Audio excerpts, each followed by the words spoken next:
Assalomu alaykum. Hozir biz tadbirga keldik. Davlat xaridlari siyosati bosh mutaxassisi Shirin Hakimovadan davlat xaridlarida qanaqa yangiliklar bo'lyapti, shu bo'yicha qisqacha intervyu olamiz. Assalomu alaykum. Assalomu alaykum. Tadbirning asosiy maqsadi haqida gapirib bera olasizmi?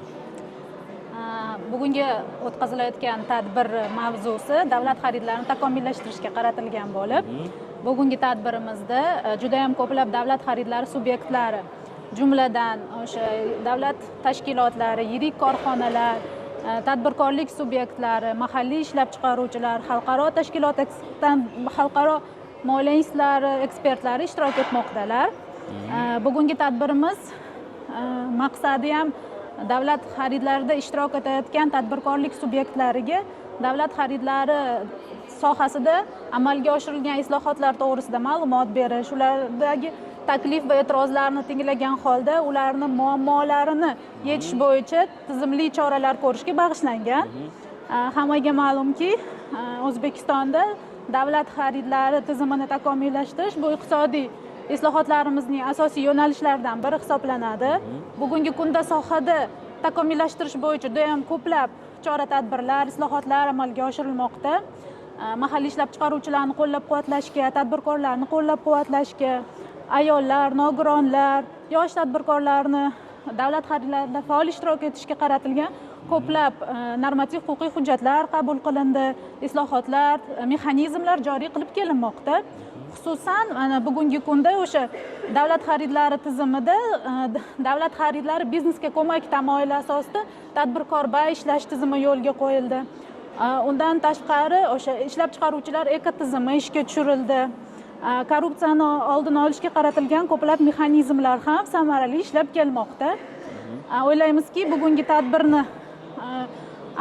bugungi tadbirdan ko'zlangan maqsad tadbirkorlarda yuzaga kelayotgan muammolarni tizimli bartaraf etishga xizmat qiladi va davlat xaridlarida o'sha raqobatni, shaffoflikni yanada oshirish, umuman olganda sohani rivojlantirishga bog'liq bo'lgan, oid bo'lgan takliflarni amaliyotga joriy etish bo'yicha bir hamkorlikda ishlashga xizmat qiladi deb o'ylaymiz. Bugungi tadbirda ko'rdik, boya bitta tadbirkorimizni eng muammolari hal qilindi. Ya'ni o'sha 1 milliard so'mlik bo'lgan tovarlari o'sha bartaraf etildi muammolari.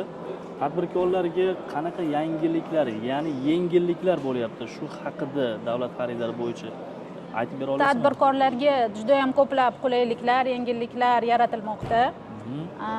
Masalan, xususan mana aytib o'tganimdek, yuqorida ishlab chiqaruvchilar ekotizimi joriy qilindi. Ya'ni mahalliy ishlab chiqaruvchilar endi bevosita o'rtadagi zvinosiz, ya'ni o'zlari ishlab chiqargan mahsulotlarini bevosita o'sha tizimga joylashtirib, savdolarda ishtirok etishlari mumkin bo'ldi. Bundan tashqari o'sha davlat xaridlari to'g'risidagi qonunga o'zgartirish kiritildi. Qonunga asosan yangi xarid turlari joriy etildi. Bu ham davlat buyurtmachilariga ham tadbirkorlik subyektlariga ancha qulayliklar yaratdi. Bundan tashqari hozirgi kunda juda ham ko'plab normativ huquqiy hujjatlar qabul qilinmoqda. Qabul qilish arafasida, ya'ni bular o'sha narx belgilash jarayonlari, umuman olganda tadbirkorlar uchun o'sha scoring tizimini joriy qilishi, ya'ni tadbirkorlarni reytingiga qarab xaridlarda ishtirok etishi va ularni reytingiga bog'lagan holda ularga qanaqadir preferensiyalar, qulayliklar yaratish ham ko'zda tutilmoqda. Tushunarli. Xo'p, davlat xaridlarida shaffoflik hozir qay darajada deb o'ylaysiz?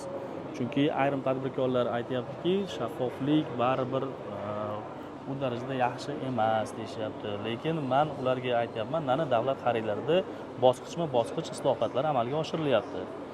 Bu bo'yicha sizning fikringiz qanaqa? Albatta, har qanaqa sohada o'zining kamchiligi bo'ladi. Shaffoflikni oshirishga ham qaratilgan tadbirlar amalga oshirilmoqda. Mana davlat xaridlarida o'sha barcha xaridlarni elektronlashtirish, ya'ni raqamlashtirish ishlari amalga oshirilmoqda. Afillanganlikni tekshirish holatlari ishlamoqda, joriy qilindi. Bundan tashqari, umuman olganda shaffoflikni oshirishga qaratilgan yana qator chora-tadbirlardan tashqari yana bugungi kunda o'sha davlat xaridlarida sun'iy intellekt texnologiyalaridan foydalanish bo'yicha ham tegishli ishlar olib borilmoqda. sun'iy intellekt aynan qaysi jihatlarida ishlaydi bu sun'iy intellekt bo'yicha olib borilayotgan yangilik? Sun'iy intellekt xaridlarida. bu bevosita o'sha xarid komissiyasi faoliyatini tugatib, barcha xaridlar jarayonlarini elektronlashtirish yo'nalishida amalga oshirish ham ko'zda tutilmoqda. Davlat xaridlarida o'ylaymizki, bundan keyin yanada shaffoflik amalga oshiriladi.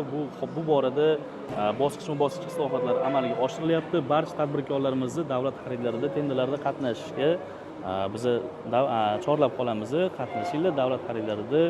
Bundan keyin yanada yangiliklar bo'ladi. Bizani kuzatishda davom etinglar. Sizga rahmat kattakon, sog' bo'ling. Rahmat.